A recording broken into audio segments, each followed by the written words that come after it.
Speaking of that, you have some weapons. Talk to me about what you expect with a healthy offensive line and a healthy Bell and Bryant moving forward. I mean, how good do you think this offense can be? Well, we were pretty good last year without Martavis, and to add him, to add Justin Hunter, to add some of these other weapons that we have, Juju hopefully can do some stuff for us, Eli getting better. So I'm really hoping that we can take that next step, and it always starts up front with the line. As good as they play is really going to be how good we all are. Martavis is a guy who I've been bullish on. I've said it a lot. I think he seems to me at least like he's really committed to this. Mm-hmm. Do you get the same impression? Absolutely. I think he's extremely focused on this year, on himself, and getting himself right, because that's what I've always said is most important. Football it's awesome to have you out there for football, but really it's about you as a person, as a human being, getting yourself right first, and I think he's really on the right track. To that end, you are a player who's been around now for 14 years. It's hard to believe. How have you changed when you do your own introspection, look at yourself? What would you say? Just growing up, maturing in terms of an offense, understanding the offense, understanding how to talk and deal with players. Every person, every player is different.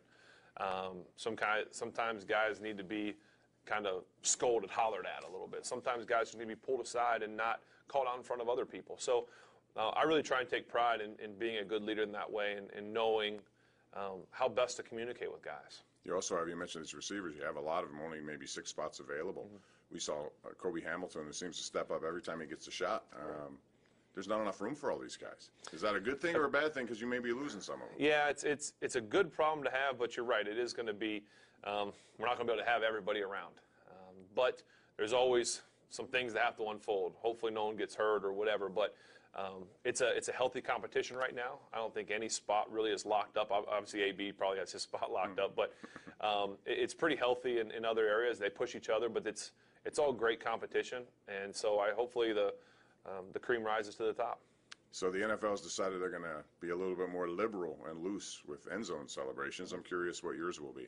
The same it's always been. Hand the ball to the official and move on. Come on, there's not anything. No. You've never wanted to do a cha-cha or a tango, never. Merengue, nothing? Nope. I was always taught, act like you've been there before. Even though I don't get there very often, just point up to God and wave to my family. No, that's a good celebration. Yeah. Do you think the creativity for guys like AB and the fact that offensive linemen can get involved is a fun thing, is a good thing for football? Do you think they've been too strict over the years? I think it'll be fun. I'm obviously a big fan of the linemen, as I can talk about them all the time. And any time that they can have a chance to celebrate, then that's awesome. And I don't know that our guys will do a whole lot. They kind of like to keep it moving too. But I'm sure we'll see some very interesting things this year, not just from our team, but from around the league.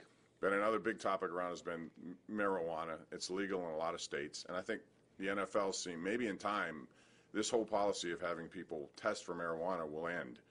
Do you think that's a good thing? You know what? I think it's all on a state-to-state level. Obviously, it's different in every state. So there's obviously teams in different states where it is legal and isn't legal. That's something that the higher-ups in the league, the competition committee, I know Coach Tomlin's on it, those guys are going to have to figure out. It's something I've never done, so I don't have to worry about it. As long as guys stay clean and can play, that's all that matters. I want them on the field. Another thing is Kaepernick. He's not had a job yet. Are you surprised by that? You know what? I can't worry about what he's doing. I got to worry about my job and what we have going on here. We don't obviously need a quarterback, so there's no need to really talk or discuss it. But, my focus is on this right here. You tell him. Tony Romo is going into the broadcast booth. Right. Have you ever thought about that?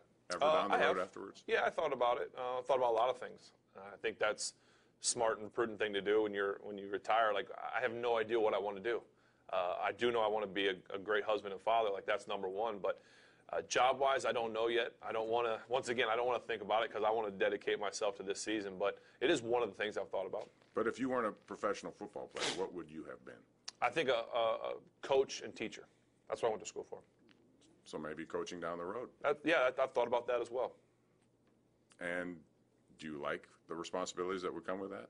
Yeah, I think if I did it, I think that what I've thought about doing is being more of like a high school coach. Okay. Kind of volunteering my time, be like a quarterback coach at the local high school or something. So nothing, I don't think I'd want to be an NFL or college coach, especially not a college coach from everything I've heard from college or from coaches. But I think just like a local high school coach, it kind of stays under the radar. One off the record or off the cuff comment here about golf, since you're an avid golfer. Okay.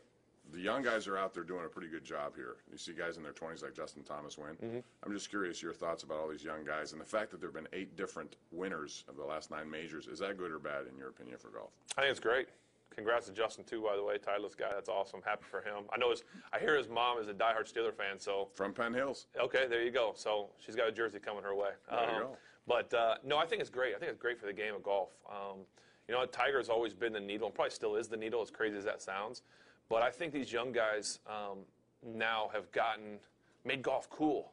You know, like my son loves to play golf, and I love that, you know, because I love to play golf. And I just think it's such a generational thing where I've got a buddy from back home whose son is a freshman and made the varsity golf team.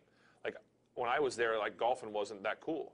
Now I wish I could go back and be on the golf team. I hope my son is on the golf team. Like, those kind of things are cool, and I think these young guys, Spieth and Rory and Fowler and Justin, all these guys are making that cool to be a golfer. So I think it's awesome for the sport.